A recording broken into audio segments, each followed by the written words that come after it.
Okay. The picture illustrates two important astronomical laws. Name these two laws and write them down. So here's the moon Nereid orbiting Neptune in a relatively large eclipse.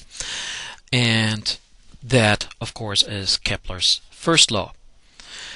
Then we note here that the moon Nereid is covering this much distance between April and April 30th, and this much distance between December 1st and December 30th of some year.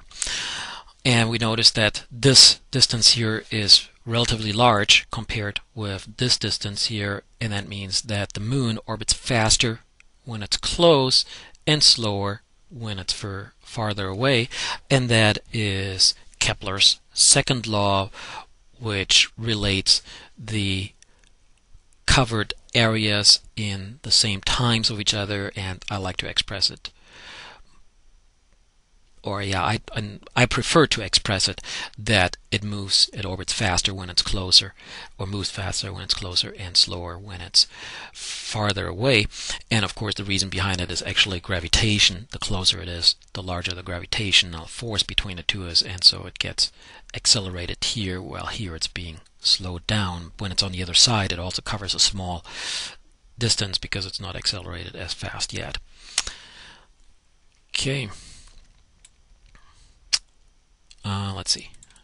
Okay, this picture shows parts of the orbits of the inner solar system. It illustrates a third law. Name it and write it down. Well, this is Kepler's third law, which relates the orbits of several objects that orbit a central object to each other. In this case, it's the planets orbiting the Sun. So the closer a planet is, Mercury, for example, here, it takes a shorter amount of time to orbit it, while Mars here, being the furthest among these four here, the farthest being among these four here, takes the longest time to orbit it, and that is being expressed as the distance cubed divided by the period squared to be a constant. These four fictional planets are orbiting the fictional star Chroma at the listed distance and periods. Azure 4 astronomical units in 8 years. Bistra, that's the question, in 27 years. Coral 16 and 64, and then 25 and 125. Compute how far planet Bistra is from Chroma. Hint: the answer is an integer, just as all the other given numbers are integers. So one way, or perhaps the way of doing it, is to take the distance of the first planet and come up with 4 cubed and divide that by its period, 8 squared. And when you do that, you come up with 64 divided by 64, which is 1. And then you do the third planet, which is 16 cubed divided by 64 squared. And when you do that, you come up with 4096 divided by 4096, and that equals 1. And when you do that with the last one, it's 25 cubed divided by 125 squared, and that equals 15,625 divided by 15,625 equals 1. And that means that for the second planet we also have to come up with equals 1, and what we know so far is that we have to square 27, but we don't know yet what that question mark, but the x is, I guess. So we don't know what number to cube, and when we do that, we come up with 27 squared, which is 729. Yes, 729. But that also means is that the first one has to be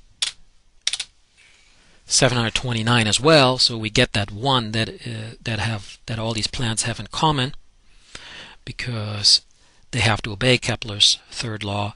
And then we look at this one here, 729, and we have to figure out some number that cubed becomes 729. I give a hint that it has to be an integer, and so that number here could be, well, anywhere between 4 and 16, because it looks like this is what Kepler's third law says as well, that the longer the periods are, the farther the planet has to be, so anywhere between 5 and 15. However, if you look at these numbers here, 729, it's probably a 9 because that would give us a 9 at the end here. So the correct answer is 9. And of course, you can try that on the calculator, and 9 cubed indeed is 729.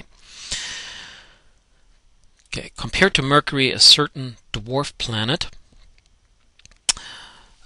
is 100 times farther actually, and needs 1,000 times as long to orbit the Sun. Once Mercury has an average distance to the Sun of 0.4 AU and takes 0.25 years for one orbit, determine Pluto's distance and time for one orbit. So at this point I already gave this the name of the dwarf planet away.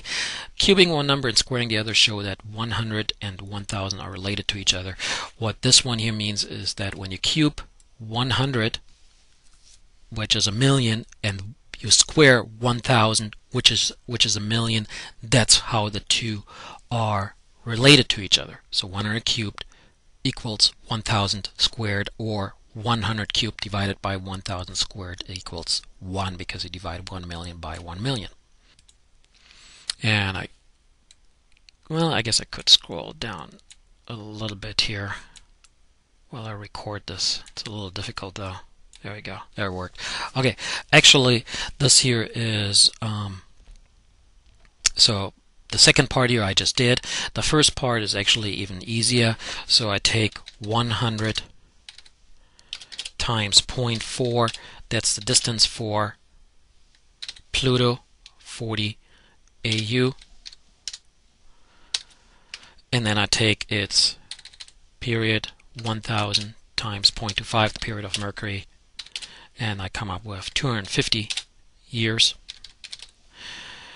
And when you plug in either one of these, so 0.4 cubed divided by 0.25 squared on the calculator, or 40 cubed divided by 250 squared, you come up with the same thing on the calculator, a rounded 1.0, which is again Kepler's third law.